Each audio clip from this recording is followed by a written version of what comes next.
Salam Cinang Jemaat Tuhan yang terkasih, kita bersyukur hari ini kita masih merasakan kebaikan anugerah Tuhan.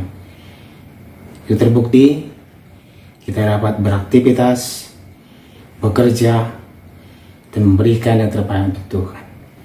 Mari Cinang Jemaat Tuhan persiapkan hatinya. Kita mau masuk dalam renungan kita. Namun sebelumnya kita memuji Tuhan. Kita katakan kepada Tuhan, ku tetap setia. Seperti wanita mengurapimu, menangis di bawah kakimu. Demikian hidupku mau mengasihimu, Yesus, Engkau baik bagiku. Sampai akhir ku menutup mata, ku tetap setia menanti janjimu. Sampai ku dapatkan mahkota kehidupanku, ku tetap setia untuk melayanimu. Amin. Firman Tuhan untuk hari ini dari kitab Roma pasal 7 ayat 1 sampai ayat 13 dengan perikop arti hukum Taurat. Demikianlah firman Tuhan. Apakah kamu tidak tahu, saudara-saudara, sebab aku berbicara kepada mereka yang mengetahui hukum, bahwa hukum berkuasa atas seseorang selama orang itu hidup. Sebab seseorang istri terikat oleh hukum kepada suaminya selama suaminya itu hidup. Akan tetapi apabila suaminya itu mati, bebaslah ia dari hukum yang mengikatnya kepada suaminya itu. Jadi selama suaminya hidup, ia dianggap berzina kalau ia menjadi istri laki-laki lain. Tetapi jika suaminya telah mati, ia bebas dari hukum, sehingga ia bukanlah berzina kalau ia menjadi istri laki-laki lain. Sebab itu, saudara-saudaraku, kamu juga telah mati bagi hukum Taurat oleh tubuh Kristus, supaya kamu menjadi milik orang lain, yaitu milik Dia yang telah dibangkitkan dari antara orang mati, agar kita berbuah bagi Allah. Sebab waktu kita masih hidup di dalam daging, hawa nafsu dosa yang dirangsang oleh hukum Taurat bekerja dalam anggota-anggota tubuh kita, agar kita berbuah bagi maut.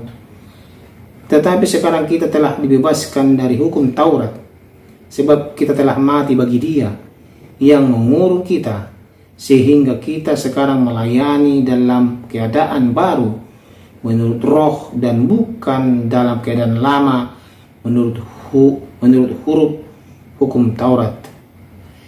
Jika demikian, apakah yang hendak kita katakan? Apakah hukum Taurat itu dosa?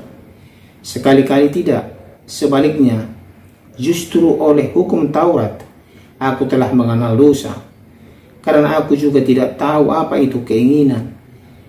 Kalau hukum Taurat tidak mengatakan jangan mengingini, tetapi dalam perintah itu dosa mendapat kesempatan untuk membangkitkan di dalam diriku rupa-rupa keinginan. Sebab tanpa hukum Taurat dosa mati.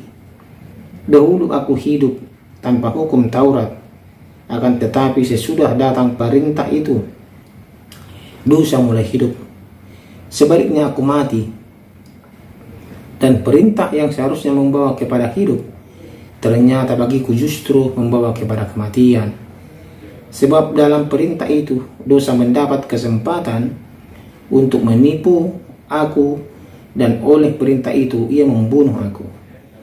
Jadi hukum Taurat adalah kudus, dan perintah itu juga adalah kudus, benar dan baik. Jika demikian, adakah yang baik itu menjadi kematian bagiku?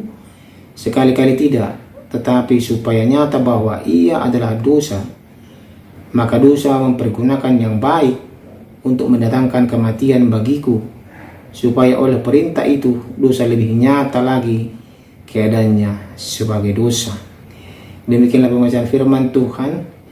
Tema kita pada hari ini adalah hukum Taurat. Saudara yang terkasih dalam nama Tuhan Yesus Kristus, dalam bacaan hari ini, dalam bacaan firman Tuhan kita hari ini, Rasul Paulus menjelaskan mengenai keterkaitan orang Kristen dengan hukum Taurat. Ia memulainya dengan analogi untuk memudahkan para pembacanya, untuk memudahkan kita memahami pengajaran firman Allah. Tadi kita sudah baca ayat 1 sampai ayat 3. Intinya sidang jemaat Tuhan, seorang wanita yang sudah menikah tidak dapat menikah kembali dengan pria lain jika suami pertamanya masih hidup dan wanita tersebut menikah, maka ia dianggap berzina. Tetapi sidang jemaat Tuhan, jika suami pertamanya sudah meninggal, maka ia boleh untuk menikah kembali dengan orang lain. Saudara terkasih, demikian pula bagi mereka yang berada di bawah kuasa hukum Taurat. Mereka terikat dengan hukum itu sampai akhir hayat, sampai akhir hidupnya. Selama berada di bawah hukum itu, kedagingan dan hawa nafsu mereka dibangkitkan untuk berbuat dosa yang berujung kepada maut. Tadi kita sudah baca ayat 5 sampai ayat yang ke-6. Melalui pengorbanan Kristus, mereka mati dan bangkit bersamanya sebagai ciptaan yang baru. Sejak saat itu mereka terbebas dari kuasa hukum itu.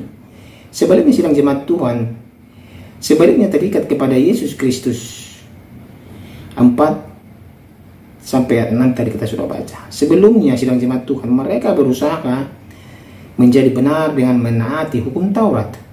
Kini dalam Kristus mereka dibenarkan dalam roh dan menjadi manusia baru yang baru, dimampukan untuk melayani dan berbuah bagi Kristus. Ini adalah setelah Tuhan Yesus Kristus datang.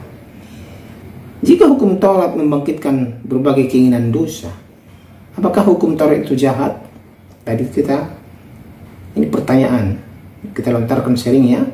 Paulus menjawab dengan tegas, sekali-kali tidak. Ayat 7 tadi sudah baca. Sesungguhnya hukum Taurat dan firman Tuhan itu kudus, benar, dan baik adanya.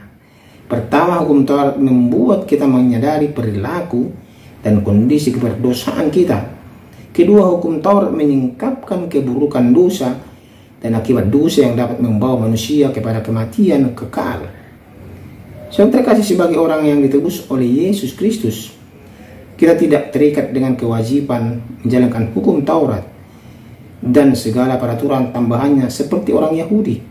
Tetapi kita terikat menjalankan hukum Taurat dan firman Tuhan dengan kesungguhan hati, agar hidup keimanan kita semakin memuliakan Allah dan menyerupai karakter Kristus. Inilah yang harus kita lakukan sidang jemaat Tuhan mengenai hukum Taurat. Terkadang ada yang mengatakan hukum Taurat itu tidak berlaku lagi. Berlaku sidang jemaat Tuhan. Ada yang mengatakan hukum Taurat itu tidak perlu kita taati. Perlu sidang jemaat Tuhan.